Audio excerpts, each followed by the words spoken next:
So hi hello guys, welcome back. അങ്ങനെ പൂജ കഴിപ്പിൻ്റെ അവധിയായിട്ട് ഞാനും അച്ഛനും അമ്മയും കൂടെ എവിടെ പോകുമെന്ന് ആലോചിച്ചിരുന്നപ്പോഴാണ് ചേട്ടൻ തലേന്ന് രാത്രി സർപ്രൈസ് തരാൻ കൊച്ചിയിൽ നിന്ന് വന്നത്. അങ്ങനെ ഏറെ നാൾക്ക് ശേഷം നമ്മൾ ഫാമിലിയായിട്ട് ഒരു ഡേ ഔട്ടിന് ഇറങ്ങി. ഇന്നലെ രാത്രി വളരെ സർപ്രൈസ് ആയിട്ട് കയറി വന്ന ഒരാളാണ്. സർപ്രൈസ് ആക്കാൻ നോക്കിയിട്ട് 3G ആയി പോയതാണ്. ആരും സർപ്രൈസ് ആയില്ല. എന്തിനു കയറി വന്നു? ആരായി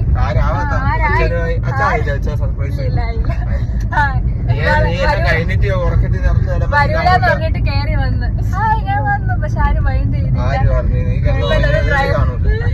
ഒരു ഡ്രൈവറിനെ കിട്ടിയിട്ടുണ്ട്. അച്ഛൻ നല്ല സുന്ദര കുട്ടപ്പനായിട്ട് ഇരിപ്പുണ്ട്. എവിടെ പോണെന്ന് ആർക്കും അറിഞ്ഞൂടാ. അപ്പോൾ പതിവ് പോലെ തന്നെ ഫുഡ് കഴിക്കാനായി വണ്ടർഫുൾ സ്ഥിരം സ്പോട്ടായി ഇമ്പീരിയ കിച്ചണിൽ പോയി അങ്ങനെ ഫുഡ് കഴിച്ചിറങ്ങി. അപ്പോൾ അതിൻ്റെ അടുത്താണ് ലുലു. അങ്ങനെ അവിടെ നിന്ന് കുറച്ച് ഷോപ്പിംഗ് ചെയ്ത് പിന്നെ എല്ലാവർക്കും ഇങ്ങനെയെങ്കിലും ഒന്ന് വീടെത്തിയാൽ മതിയെന്നായിരുന്നു. പിന്നെ നമുക്ക് എല്ലാവർക്കും അങ്ങനെയാണല്ലോ, പുറത്ത് വാങ്ങുന്നതായിരിക്കും. പിന്നെ അങ്ങനെയെങ്കിലും ഒന്ന് വീടെത്തിയാൽ മതിയായിരുന്നു. അപ്പോൾ എനിക്കും അങ്ങനെ തന്നെ. എന്നിട്ട് വരുന്ന വഴിക്ക് ഒരു ചായയും കടിയൊക്കെ കഴിച്ച് വീടെത്തി. അപ്പോൾ ഇത്രയേ ഉള്ളൂ. Thank you for watching. Bye bye.